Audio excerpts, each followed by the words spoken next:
अभी के जमाने में जो हम लोगों ने गाया, बहुत सारा मिलियन देखे, बहुत सारा आशीर्वाद मिला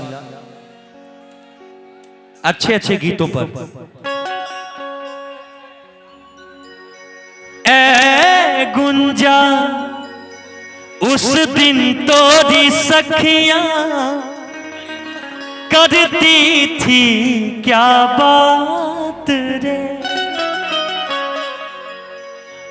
कहती थी तेरे साथ चलन। रुक जाइए, आप अपना स्केल लगवा लीजिए। हेलो हेलो, आप अपना स्केल लगा लीजिए। ये करने से नहीं, मूड ऐसा ही मेरा कि मूड बिगाड़ देले बारू देखे कि तोरा बिना हमरा लागे न मनवा। आगे देख ही हरदम तोरे सपनवा, तोरा खातिर खेल जइबो, हेगे तोरा खातिर खेल जइबो। अरे हम ताया पंजान पे आ मिले ले बोलबो तई है सोनारा के दुकान पे। आई म्यूजिक के साथ वो क्या बात। ओहो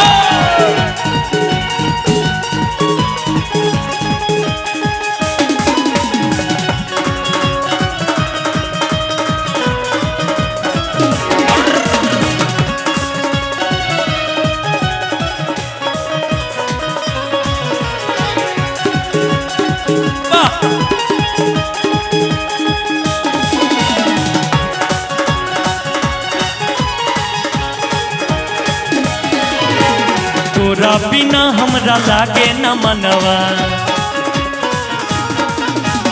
देख ही हरदम तोरे सपनवा। तोरा बिना हमरा लागे न मनवा, देख ही हरदम तोरे सपनवा। तोरा खातिर खेल जइबो, तोरा खातिर खेल जइबो हम ता अपन जान पे। मिले ले बोलबो तई हो सोनारा के दुकान पे। मिले ले बोलबो तई हो सोनारा, लेकिन है मैं पेना डोला दाना सजन जी, पेना डोला दाना हो पेना डोला दाना सजन जी, पेना डोला दाना कि हमके गरमी बहुत ही लागे सजन जी, पेना डोला दाना कि हमके गरमी बहुत ही लागे सजन जी, पेना डोला दाना।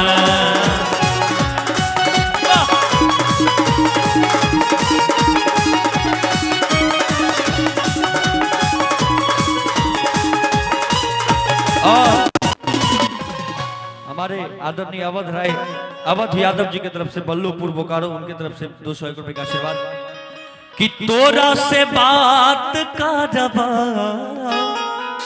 मुलाकात आगे करे जा तनी तनी प्यार के शुरुआत करबा। फेर मत दी है पानी कि फेर मत दी है पानी। अरे हमरा अरमान पे आ मिले ले बोलबो तई हो सोनारा के दुकान पे। मिले ले बोलबो तई हो सोनारा के दुकान पे।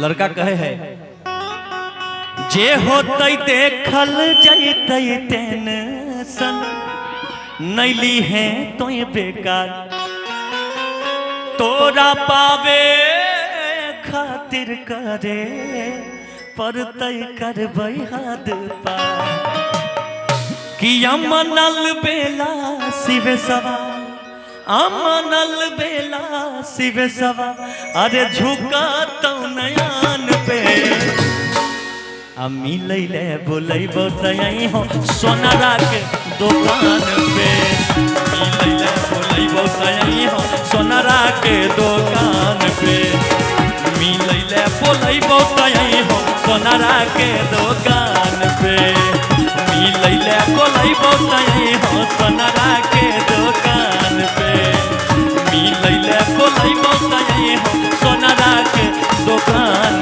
पे मिलै ले बोलै बताई हो सोनारा के